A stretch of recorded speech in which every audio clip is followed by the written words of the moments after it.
Edusalis Education with Peace of Mind. Hello everyone, my name is Rasika and I welcome you all to EduSolace, that is education with peace of mind. खोल दे पंख मेरे कहता है परिंदा, अभी और उड़ान बाकी है। जमीन नहीं है मंजिल मेरी, अभी पूरा आसमान बाकी है। हमारी तरफ से 15th president of India Draupadi Murmu ji को बहुत बहुत बधाई। फ्रेंड्स, आज की वीडियो में हम लोग द्रौपदी मुर्मू जी की लाइफ, उनकी जो भी अर्ली लाइफ और पॉलिटिकल लाइफ रही है उसके बारे में आपको डिटेल से बताएंगे। साथ में प्रेसिडेंट बनने के लिए क्या क्वालिफिकेशन, क्या एलिजिबिलिटी क्राइटेरिया होता है उसके बारे में आपको बताएंगे, और क्या प्रोसेस होता है प्रेसिडेंशियल इलेक्शन का, वो हम लोग आज डिटेल में डिस्कस करेंगे। तो आज का वीडियो बहुत ही नॉलेजेबल और यूजफुल होने वाला है, तो आप इस वीडियो को जरूर एंड तक देखिएगा। But before starting this video I request you, please subscribe our channel Edusoles. आप सब्सक्राइब करते हो तो हमें मोटिवेशन मिलता है आपके लिए ऐसे ही फ्री में एजुकेशनल वीडियोस बनाते रहने के लिए। तो चलिए स्टार्ट करते हैं आज का video. So Draupadi Murmu ji, she has become the 15th president of India. अब रामनाथ कोविंद जी 14th प्रेसिडेंट थे, अब उनके बाद द्रौपदी मुर्मू जी 25 जुलाई को इसका सीट संभालेंगी और वो बन जाएंगी 15th प्रेसिडेंट। साथ ही में she has become the first tribal president of India. Draupadi Murmu ji tribal community को बिलोंग करती हैं, वो संथाल कम्युनिटी से आती हैं, तो वो पहली लीडर हैं जो कि ट्राइबल कम्युनिटी से आई हैं, जो कि इतने बड़े पद, प्रेसिडेंट के पद तक पहुंची हैं। तो साथ ही she has become the first tribal president of India and with this she is the youngest president of India. वो पहली राष्ट्रपति हैं जिनकी बर्थ इंडिपेंडेंट इंडिया में हुआ है, यानी 1947 के बाद वो बॉर्न हुई हैं। अब तक जितने भी प्रेसिडेंट्स हमारे रहे हैं, they all are born before 1947 and she is the first women governor of Jharkhand in 2015। वो पहली महिला थी जो कि झारखंड की गवर्नर बनी, और साथ में वो पहली ट्राइबल वुमेन थी जिन्होंने गवर्नर का पद संभाला।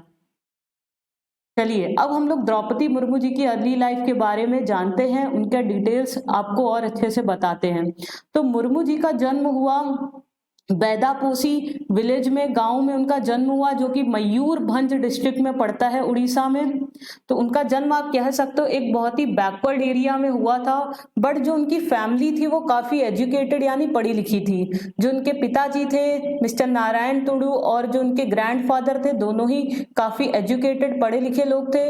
वो विलेज गांव के सरपंच रह चुके थे। तो आप ये बोल सकते हो द्रौपदी जी का जो बचपन था वो बीता तो एक गांव में, बहुत ही बैकवर्ड एरिया में, जहां पर बहुत ज्यादा फैसिलिटीज नहीं होती थी, बट जो उनके आसपास का जो एनवायरनमेंट था, जो घर का उनका एनवायरनमेंट था, वो हमेशा ही एजुकेटेड पढ़े लिखे लोगों से का रहता था। उनका जो प्राइमरी एजुकेशन थी, जो उनकी शुरू की जो भी शिक्षा थी, वो उन्होंने आदिवासी स्कूल से करी। फिर बाद में ग्रेजुएशन करने के लिए वो भुवनेश्वर चली गई और रामा देवी वुमेन्स यूनिवर्सिटी से उन्होंने बैचलर ऑफ आर्ट्स की डिग्री प्राप्त करी। वो साथ ही अपने गांव की पहली महिला थी जिन्होंने ग्रेजुएशन की डिग्री हासिल करी भुवनेश्वर जाकर। तो इससे ही हमें पता चलता है कि किस तरीके से ही वो शुरू से ही उनके अंदर एक विलिंगनेस थी कि नहीं, हमें लाइफ में कुछ करना है और उसके लिए हमें पढ़ना है। तो उन्होंने ये शुरू से ही ये हिम्मत दिखाई कि मतलब उस समय इतना लोग पढ़ते लिखते नहीं थे, खासकर लड़कियां जिनकी कम उम्र में शादी हो जाती थी, बट मुर्मू जी को एक विलिंगनेस, एक विल पावर थी कि वो एक अकेली पहली लड़की बनी अपने गांव की जिन्होंने ग्रेजुएशन किया, और भुवनेश्वर तक वो गई, गांव से एक शहर जाकर उन्होंने ग्रेजुएशन किया बैचलर ऑफ आर्ट्स में। और हम आपको इनके पर्सनल लाइफ के बारे में थोड़ा बता देते हैं।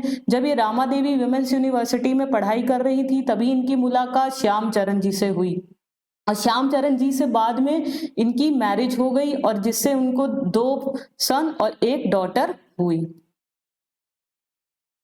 अब इनके काम के बारे में बताते हैं। जब इनकी पढ़ाई पूरी हो गई तब इन्होंने 1974 में काम करना स्टार्ट किया। सबसे पहले वो irrigation power department of Orissa government में एज ए जूनियर असिस्टेंट के रूप में उन्होंने काम किया।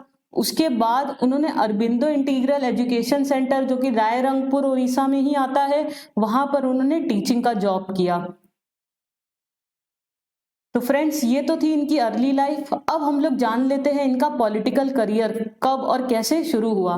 तो जो इनकी पॉलिटिकल लाइफ थी वो शुरू हुई 1997 में, जब वो रायरंगपुर डिस्ट्रिक्ट जहां से वो बिलोंग करती थी वहीं पर उनको काउंसलर के रूप में चुना गया, और साथ ही वो बीजेपी की वाइस प्रेसिडेंट बन गई शेड्यूल ट्राइब मोर्चा। उसके लिए उन्होंने बीजेपी के वाइस प्रेसिडेंट के रूप में काम किया। तो उन्होंने, वो जैसे मैंने बताया, वो संथाल ट्राइबल कम्युनिटी को बिलोंग करती थी, तो अपनी कम्युनिटी के वेलबींग के लिए, उसके लिए उन्होंने बहुत काम किया, जिसके लिए उनको बहुत प्रशंसा भी मिली। फिर जिस समय उस बीजू जनता दल और बीजेपी का अलायंस था, उस समय Draupadi Murmu ji also became the minister of state and she was given independent charge for transport and commerce in 2002, और साथ में 2004 में she was given the ministry of fisheries and animal resource development. तो उन्होंने बड़े ये दो पोर्टफोलियोज भी संभाले। 2007 में उन्हें नीलकंठ अवार्ड से सम्मानित किया गया for being the best MLA. अब जैसे मैंने बताया, उनका जो भी एडमिनिस्ट्रेटिव काम था उसकी हर जगह बहुत प्रशंसा होती थी, वो बहुत ही अच्छा काम करती थी, तो इसलिए उनको best party worker, best MLA का अवार्ड मिला by the Orissa legislative assembly. In 2009 she also won from the Rairangpur constituency, again वो वापस से जीती, और 2010 में she was again named as a BJP district president for Mayurbhanj. ठीक है। फिर एक बहुत बड़ा चढ़ाव आया उनके करियर में इन 2015, जब वो झारखंड की 9th गवर्नर बनी, और इसी के साथ गवर्नर बनने के साथ ही वो झारखंड स्टेट की पहली विमेन थी जो कि वहां की गवर्नर बनी, और साथ में ट्राइबल कम्युनिटी की वो पहली विमेन थी जो कि इतनी बड़ी पोस्ट तक पहुंची। जब वो झारखंड की गवर्नर बनी तब भी उन्होंने अपनी कम्युनिटी, अपनी ट्राइबल कम्युनिटी के वेलबींग के लिए बहुत सारा काम किया, जिसके लिए उनको बहुत प्रशंसा मिली। और अब आ जाते हैं हम लोग जुलाई 22 में। तो इसमें BJP led National Democratic Alliance, इसमें इनका नाम इन्होंने आगे किया as a presidential candidate Draupadi Murmu ji, और इससे सारा कंट्री, मतलब पूरा इंडिया से शौक में कि अच्छा, हमने एक लेडी को, जो ट्राइबल लेडी का नाम इन्होंने आगे किया। और ऑपोजिशन पार्टी में यशवंत सिन्हा जी आगे थे एज अ कैंडिडेट, जो कि हमारे एक्स फाइनेंस मिनिस्टर रह चुके हैं, बट द्रौपदी मुर्मू जी ये इलेक्शन जीत गई with majority of 64.03% vote. Actually जो मेजोरिटी ऑफ एमपीज और एमएलएस के जो वोट्स थे वो एनडीए के ही फेवर में थे, तो उसकी वजह से ये काफी फेवरेबल रहा द्रौपदी मुर्मू जी के लिए, और इसी के साथ वो हमारी देश की 15th प्रेसिडेंट बन गई। चलिए, अब हमने द्रौपदी मुर्मू जी के लाइफ के बारे में जान लिया। अब हम लोग एलिजिबिलिटी फॉर प्रेसिडेंट जान लेते हैं, यानी प्रेसिडेंट बनने के लिए क्या क्या क्वालिफिकेशन, क्या क्या एलिजिबिलिटी क्राइटेरिया है जो हमें फुलफिल करना पड़ता है। So under article 58 of Indian constitution ये कुछ एलिजिबिलिटी क्राइटेरियाज है जो फुलफिल करने जरूरी है। पहला, ही must B a citizen of India, आपके पास इंडियन सिटीजनशिप होनी चाहिए, आप भारत के नागरिक होने चाहिए। Second, he should have completed 35 years of age, ये मिनिमम एज लिमिट है जो पूरी होनी चाहिए। He must be qualified for election as a member of house of people. He should not hold any office for profit, आप कोई और office नहीं होल्ड कर सकते for profit in state government और सेंट्रल गवर्नमेंट, यानी आप और किसी पोस्ट पे रहकर काम नहीं कर सकते। अगर आप प्रेसिडेंट बन जाते हो तो ऑफकोर्स आपको वहां से रिजाइन देना पड़ेगा, और कहीं और पद से आप सैलरी अलाउंसेस नहीं उठाओगे। He should not be declared as financially insolvent, आपको एज अ बैंकरप्ट वगैरह नहीं घोषित किया गया हो, एंड साथ में you should be physically and mentally sound. अब जान लेते हैं election of president which is stated in article 54 of Indian constitution, कैसे प्रेसिडेंट का इलेक्शन होता है। फ्रेंड्स, जो प्राइम मिनिस्टर का इलेक्शन होता है वो बहुत ही डिफरेंट होता है प्रेसिडेंट से इलेक्शन से। जो प्राइम मिनिस्टर का इलेक्शन होता है तो वो कैसे होता है, या चीफ मिनिस्टर का इलेक्शन होता है, वो सब आम आदमी वोट, हम लोग वोट करने जाते हैं। बट प्रेसिडेंट के इलेक्शन में क्या हम लोग ने वोट किया था? नहीं, तो उसमें हम लोग नॉर्मल सिटीजन्स वोट नहीं करते। तो जान लेते हैं कि प्रेसिडेंट के चुनाव के समय कौन वोट करते हैं।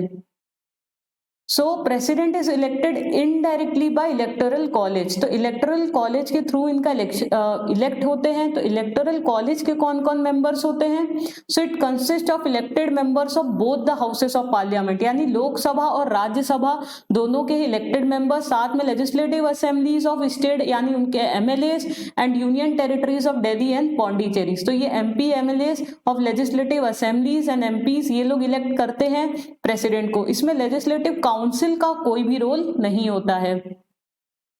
अब हम जानते हैं जो एमएलए की एक वोट होती है उसकी क्या कीमत होती है। जब हम लोग वोटिंग करने जाते हैं तो 1 person is equal to 1 vote, ऐसे काउंटिंग चलती है। बट जब एक एमएलए वोट करता है तब 1 person is equal to 1 vote नहीं होता है। उस एमएलए की जो वोट की कितनी एफिशिएंट है, मतलब उस एमएलए की क्या पावर है एक वोट की, वो डिपेंड करती है उस स्टेट की पॉपुलेशन पर। इसलिए MLA 1 vote is equal to total population of state, जो उस स्टेट की टोटल पॉपुलेशन होगी divided by total elected MLAs of that state. जो फिगर आएगी उसको हम लोग 1000 से डिवाइड करते हैं। ठीक है, तो ये फॉर्मूला है एमएलए की एक वोट की पावर निकालने का। ठीक है, इससे एक एमएलए की वोट की वैल्यू निकलती है। जब हमें एमएलए 1 वोट वैल्यू निकल जाती है, मिल जाता है, तो उसी को हम लोग टोटल नंबर ऑफ वोट से मल्टीप्लाई कर देते हैं तो हमें मिल जाता है टोटल वैल्यू ऑफ वोट्स। तो हमें जब total value of votes of MLA मिल जाते हैं तब हम निकालते हैं 1 वोट ऑफ एमपी यानी मेंबर ऑफ पार्लियामेंट। तो उसके लिए हम लोग क्या करते हैं, जो टोटल वैल्यू ऑफ वोट्स हमें मिलता है that divided by total elected MPs, तब निकलता है एमपी 1 वोट। तो फ्रेंड्स ये फॉर्मूला है निकालने का MLA 1 vote and MP 1 vote. Okay, जो कि डिपेंड करता है स्टेट की पॉपुलेशन पर। अगर स्टेट की पॉपुलेशन ज्यादा होगी तो वहां पर डाले गए वोट का वैल्यू ज्यादा होगा, और अगर वहां की पॉपुलेशन कम है तो वहां पे एमएलए की वोट की वैल्यू कम होगी। तो इस तरीके से सिस्टम हमारा काम करता है related to election of president. अब ये मैंने ये पूरी लिस्ट रेडी करी है अब तक जितने भी प्रेसिडेंट्स हमारे रह चुके हैं और उनका क्या टेन्योर रहा है। ये लिस्ट इंपॉर्टेंट है, आपको पता होने चाहिए आपके कंट्री के कौन कौन से प्रेसिडेंट्स पहले रहे हैं, और कभी कभार ये टाइप के क्वेश्चंस भी एग्जाम में पूछे जाते हैं। तो ये सभी को पता है कि डॉक्टर राजेंद्र प्रसाद हमारे फर्स्ट प्रेसिडेंट रहे फ्रॉम 26 जनवरी 1950 टू 13 में 1962। 26 जनवरी 1950 इस दिन हम लोग रिपब्लिक डे मनाया गया था, इस दिन कॉन्स्टिट्यूशन इन्फोर्स किया गया था, और वो राजेंद्र प्रसाद जी इसी के साथ फर्स्ट प्रेसिडेंट बने। अगर हम लोग वोटिंग काउंट की बात करें तो अब तक जितने प्रेसिडेंट बने हैं उसमें डॉक्टर राजेंद्र प्रसाद जी ने जो इलेक्शन जीता था वो स्वीपिंग मेजोरिटी के साथ जीता था। सबसे ज्यादा वोट के साथ आज तक राजेंद्र प्रसाद जी जीते हैं, और सबसे कम वोटों के साथ बीवी गिरी जी इलेक्शंस को जीते हैं। सर्वपल्ली राधाकृष्णन, ये भी आपने पढ़ा होगा, वो सेकंड प्रेसिडेंट हमारे रहे फ्रॉम 1962 टू 1967। इस तरीके से मैंने पूरी लिस्ट रेडी करी है जो आप वीडियो पॉज करके देख सकते हो। बीच में मैंने आप देख रहे हो डैश डैश किया है। 4th नंबर के पहले 2 बार बीबी गिरी मोहम्मद हिदायतुल्ला, तो उस समय उन्होंने एज एन एक्टिंग प्रेसिडेंट काम किया था इसलिए, और बीच में बीडी जयती, तो उस समय भी उन्होंने एक्टिंग प्रेसिडेंट काम किया था इसलिए मैंने उनकी काउंटिंग नहीं करी है। तो ये 1 to 14 ये पूरी हमारी लिस्ट ऑफ प्रेसिडेंट्स है जो आप देख सकते हो। और अभी आप जानते हो 25 जुलाई को अभी हमारी न्यू प्रेसिडेंट द्रौपदी मुर्मू जी आने वाली है। सो फ्रेंड्स ये था आज का वीडियो। आई होप आपको अच्छा लगा होगा। आपने द्रौपदी जी मुर्मू जी के बारे में जो भी उनका पर्सनल अर्ली लाइफ रही है, पॉलिटिकल लाइफ रही है, वो सब इसमें जान लिया, और साथ में प्रेसिडेंशियल इलेक्शन कैसे होता है वो भी आपको इसमें जानने को मिला। ऐसे ही और एजुकेशनल वीडियोस देखने के लिए प्लीज चैनल को सब्सक्राइब कर दीजिए। हम फिर से बोलेंगे, आप सब सब्सक्राइब करते हो तो हमें मोटिवेशन मिलता है आपके लिए ऐसे ही फ्री में वीडियोस बनाते रहने के लिए। चलिए मिलते हैं न्यू सेशन में, तब तक के लिए पढ़ते रहिए। Thank you and happy learning.